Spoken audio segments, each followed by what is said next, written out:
Well, welcome back to our YouTube channel, Soaring Together. We want to thank all of you for following us on our journey, and for all of you who have subscribed. We appreciate you doing that. And so we've been busy the last couple weeks, and we've got a lot of video to edit. We have traveled to East Tennessee. Of course, we have some video of the heavy-duty truck rally there, and we do have some more of that to share with you. We did some video of the solar install seminar and also a firearm safety seminar. So we're going to be bringing that to you in the next few weeks. We did a lot of motorcycle riding while we were there. We rode a highway that's known as the Devil's Triangle, and we also rode the Tail of the Dragon. We want to also share with you a video coming up pretty soon of the Ridge Resort that we stayed at in Pigeon Forge. Very nice resort, and we talked to one of the owners there. So all of that's going to be coming up in the next few weeks. But today we want to take you to Brushy Mountain State Prison. The prison actually closed in 2009. And then they, in the last few years, I think in 2018, they did open it back up as a tourist attraction. So you can go there and take a tour of the prison. You can take a guided tour, or you can do a self-tour. And we did the self-guided tour. We did run into one gentleman who was a prisoner there several years ago, and he told us some of his story. We also talked to one of the prison guards. Some of them just visit the property and talk to guests and people that are taking the tours. And also, we ate lunch there at a restaurant, and during the time that we ate lunch, there were several people coming in that were riding their side-by-sides. And I have to look at my notes, but the prison is located near one of the best off-road trails in the South. It's known as Windrock Park. So there are a lot of those guys that'll come in and just eat at the restaurant. And the name of the restaurant is Warden's Table. So we enjoyed a meal there. And but I want to show you some of what we saw on our tour of the prison. And we'll be right back after the intro. We are Ricky and Denise. We sold everything in 2020 and hit the road to RV full-time.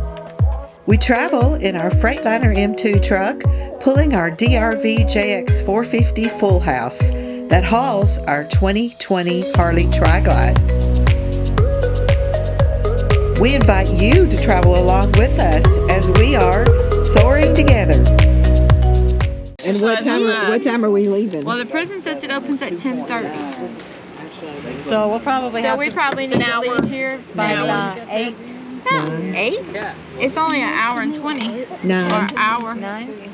We about 9. We don't need to make reservations to get a tour? I don't think so. No, they said only private tours need a reservation. Okay. We're just but it's a self-guided tour, so.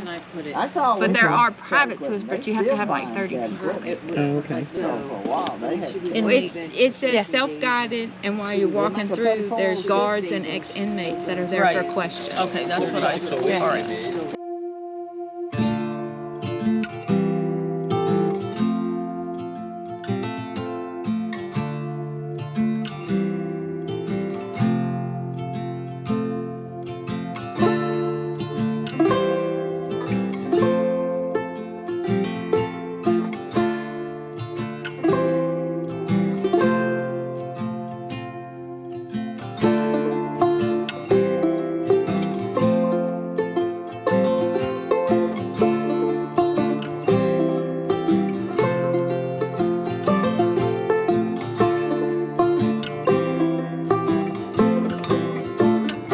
Brushy Mountain State Prison is located in the mountains of East Tennessee in the town of Petros. The prison closed in June of 2009. Its functions were transferred to the Morgan County Correctional Complex. In 2018, Brushy Mountain reopened to the public for tours, private events, car shows, and concerts. I'll put a link in the comments below to the prison if you're interested in going to take a tour and check out the days that they are open and the times that they have the tours available for the public.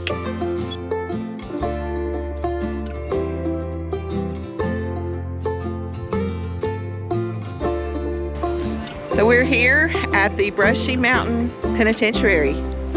We're going to take a tour, so we'll take you on a little bit of that, and just kind of a solemn feeling here to know that so many prisoners, this was the end of the line for them. Let's go take a look.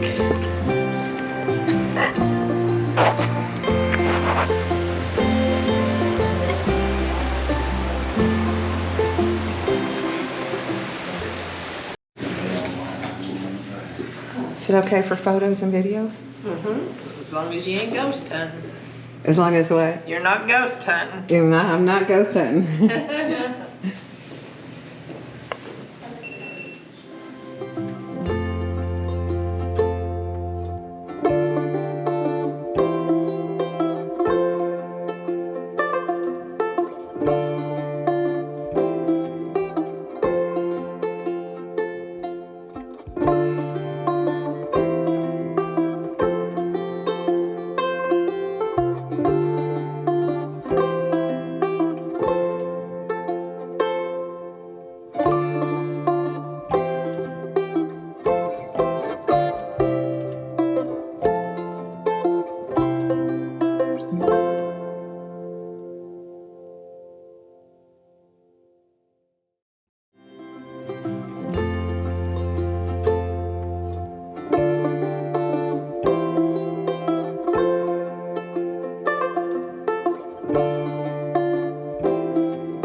The whipping post.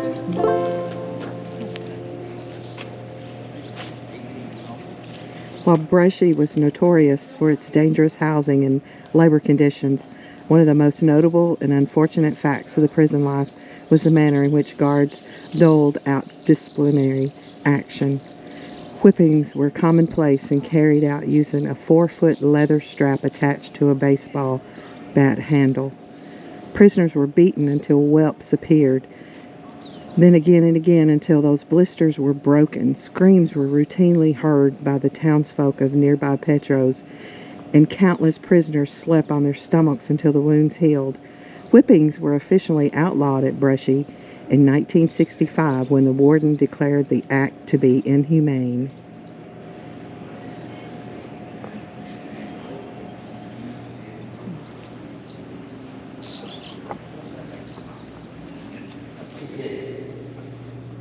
So this was the laundry room?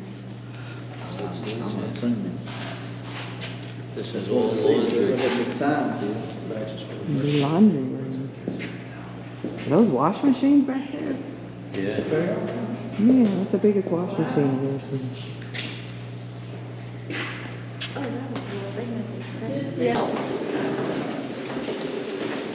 So we're going to go down in the hole first. So we are in the hole. This was hell on earth for many of the prisoners.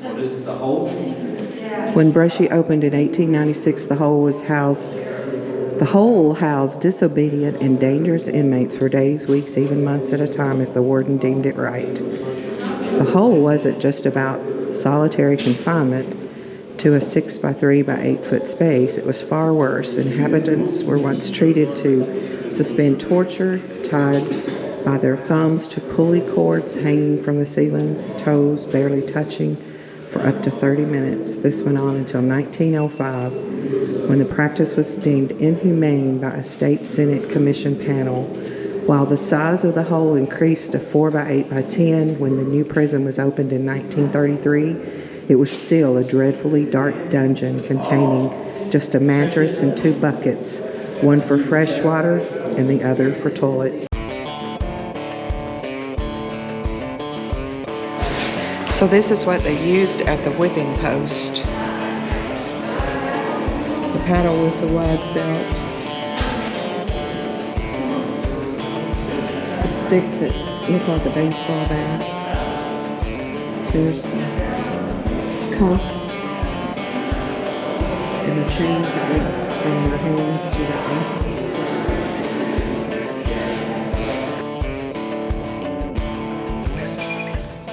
James Earl Ray, the man who assassinated Martin Luther King, was housed behind the bars here at Brushy Mountain.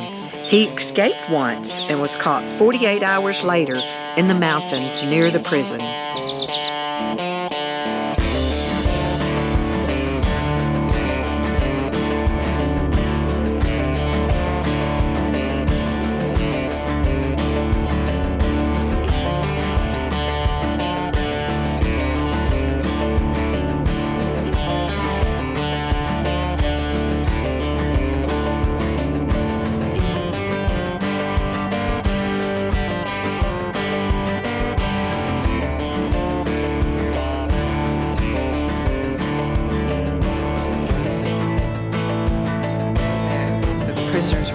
For things that they did which were criminally wrong.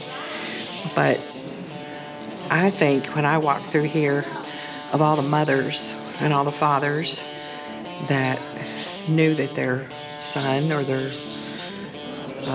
nephew, their grandchild, their family member was here, and they knew the horror that they had to be going through. I just can't imagine having a child in this place.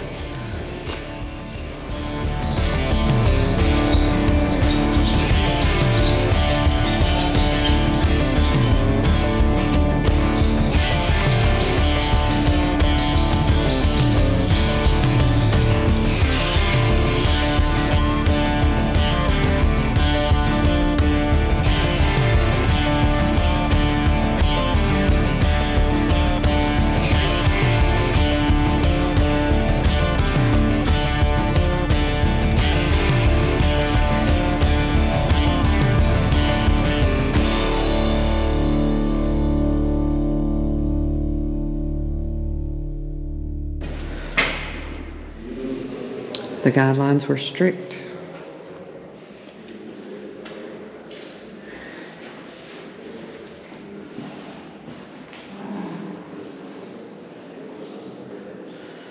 So I guess they put the prisoner over here in this cage.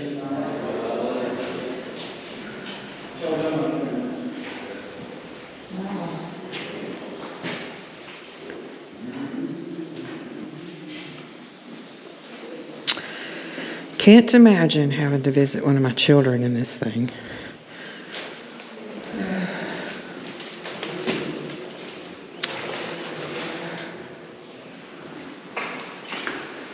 Okay, this is non-contact visitation.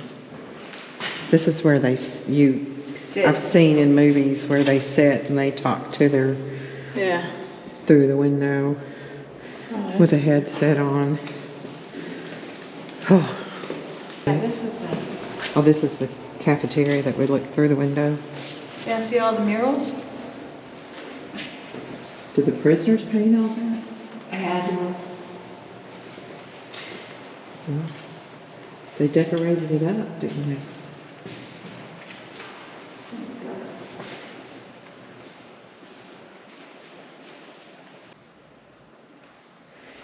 In 1970, a few years into his 318th year sentence for kidnapping and murder, James Slagle was looking for a way out of the prison in a box. Since large containers never left Brushy, Slagle studied yoga for nearly a year and learned to masterfully contort his small body. With the help of kitchen co-workers, he squeezed into 2 8x9-inch boxes taped together, labeled 153 pounds of roast beef, placed among food on a flatbed truck. Once on the highway, he used his shoulders to burst open the box and tumbled off the truck to freedom. Unfortunately, Slagle, he'd been spotted by an off-duty prison guard out rabbit hunting and was soon back in Brushy, facing time in the hole. And we know what the hole looked like. Yeah.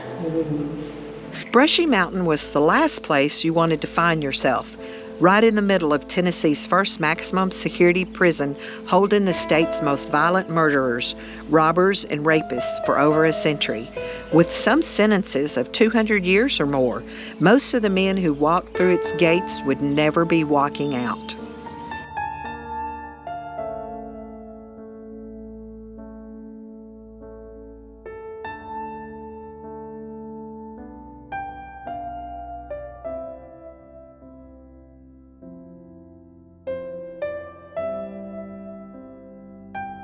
Wow. See, my charge is felony for using dynamite. State Tennessee and Cumberland County thought it'd be easier on my family to send me here instead of sending me to federal prison like Atlanta, Georgia, or somewhere like that. Guess who brought me here in January of '84? My dad. My dad was Lieutenant City Police Department at Constable in the 5th District. I said, Papa, I don't want you taking me. He said, Warden, I want you riding back to the car, come back in and handcuff and shackle you. We come through them Solid Port gates, January of '84. Guard looked at work like my dad said, is this some kind of joke? George White Sr., George White Jr.? My dad said, no, this is no joke. Guard looked at my dad and said, how can you do this? My dad said, it's not easy. I shook my dad's hand for the last time for a while. Guard told me to come straight ahead. Said, I'm coming around here going into the D block. You know what here, back down the B block out here? Look at the fresh meat. Look at the fresh meat. I'm scared of that. So I grew up all my life watching about James Earl Ray, Martin Luther King, and the killings going on here. Now here I am living in this world. Wow. You have no idea. Like I said, this is my therapy after all these years. I can convince one individual. I talked to a lot of school kids, a lot of high school and college kids. Let me be the dummy. Yeah. To me, Brushy Mountain shouldn't be closed. It doesn't need to be a daggum hill. It needs to be a place. Why do you want to come and live in a place like this? When I'm here less than 3 years. I watched a guy over a revolving door. Watched him come and go 3 times. And I thought, God, if I get out here one time. I'm back. Guess what? I get to go home at night now, guys. That's good. This is the walk they put me on back in my day called 601 B block. When I first go in there, the floors are painted red, the walls are painted white. Mine's got these little red dots all over the wall. I asked the guard, that's one of mine, some kind of psychological mental house. What is this? Guess who had done that? James Earl Ray. Probably been in every day gum cell in this prison back in the day. In my diary I wrote, I said, I'm 601 down B block. I'm in James Earl Ray's old cell. I said, whoopee shit, it's my cell now, I want my family to know. Come here. See, this cage wasn't here back in my day. They built that cage for the inmate to take them on train, to take them on bus loads to the Solid Port gate there. Come right here.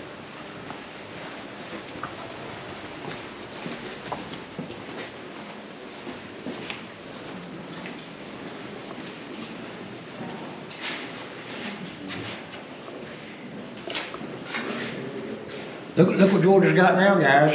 If I'd had this back in my day, I'd had all the buddies in the world I'd ever thought about. When I'm in here, there's a one-man per cell on the bottom 2 walls as part of classification. I sleep on the top. I feel more safer being on top. See, these are fancy now. We didn't have any bookshelf, we didn't have no desk. All we had was a metal chair back in my day. When I first come in that cell, January of '84, the guy before me made these little marks on the wall, little study marks. He'd been there for 21 days. You know what I wondered? Would I live 21 days? Before I come out of here, I live in here over 100 days. I eat in here, I take a shower, I go in the yard every now and then, but it's so daggum cold. Open that door up right there, you'll freeze your tail end off. See the heaters? See what heat they are, the heat rises. So in the summertime, this was the place to be because it was the coolest. In the summertime, the guys on the 4th floor were running their underwear. Go in and check it out. I ain't gonna lock in there, ma'am, I promise. Go in and check it out. It's been painted 1,000,000 times. See the guy next to me here back in the day, his nickname was Country. Country and I used to take a checkerboard and stick out here. See, I took sheets and strung them out and take a pencil, put it on the checkerboard. Country and I played checkers the other day. Oh. Country finally got to go home on a Wednesday. He said, George, tonight's church night. I'm going to church tonight. I shook his hand and wished him up. Hope he made it.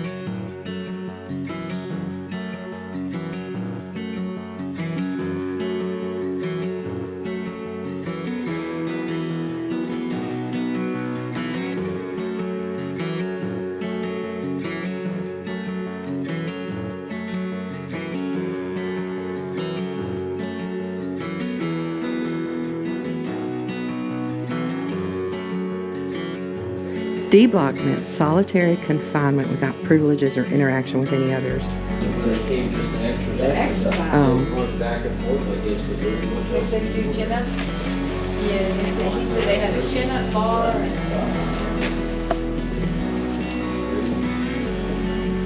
Put you in a cage for you to exercise.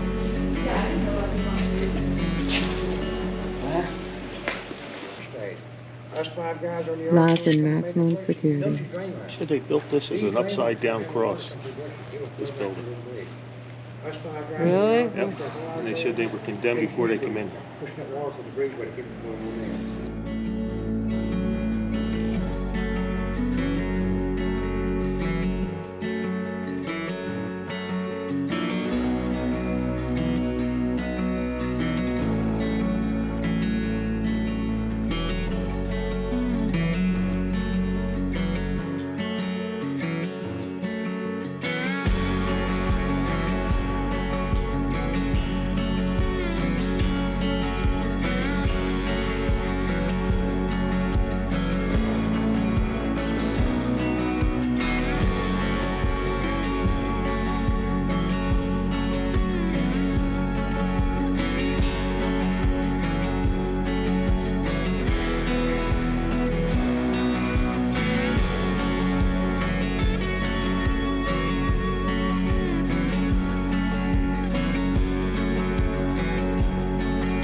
This is their gymnasium.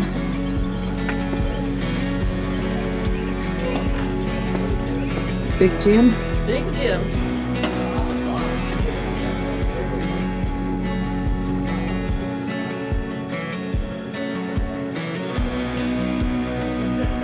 At least they had some inside activities in.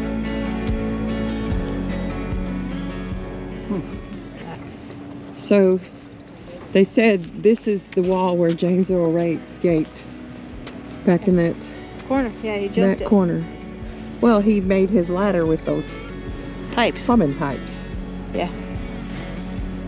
I was a guard here for 32 years. Wow. So you've seen a lot. I saw a lot I'd like to forget. But yeah, I saw my share. You know, the worst part for me as I walked through those cell blocks was that was somebody's son and daughter, or son. Yeah. Because it was all men here, right? All men. All men. So that was somebody's son, somebody's grandson, somebody's nephew. Somebody's daddy. Yeah. Yeah. And it just broke my heart.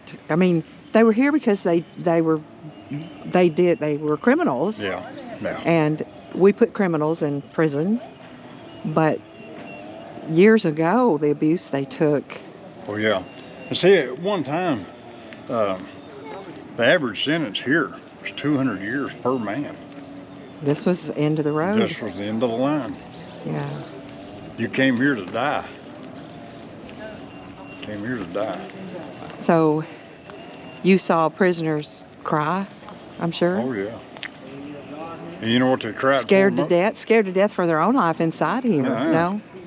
Most of the ones I saw cry were getting ready to get out and they were scared to death.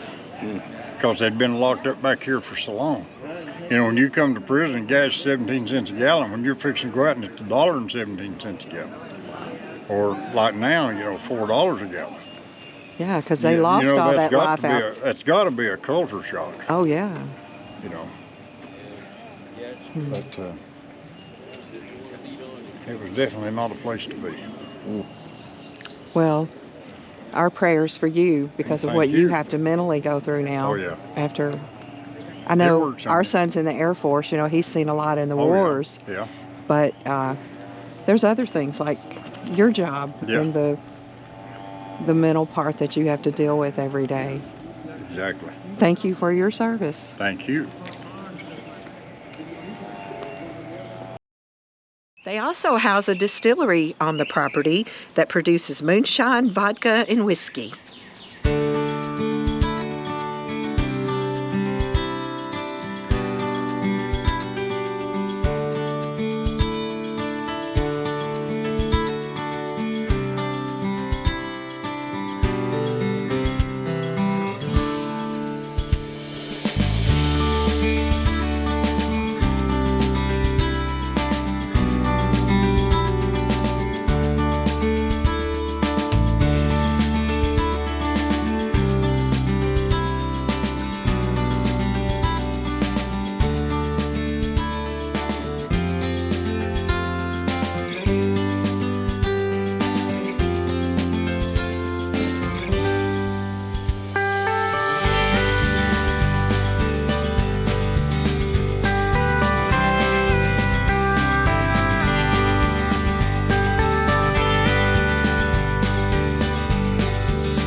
Also located on the property is the Warden's Table restaurant. We enjoyed a wonderful lunch after our tour.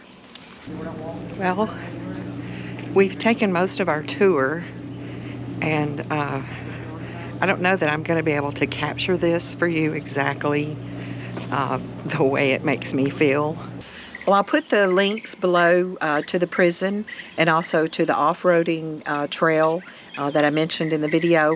And I want to thank each of you for following us on our journey.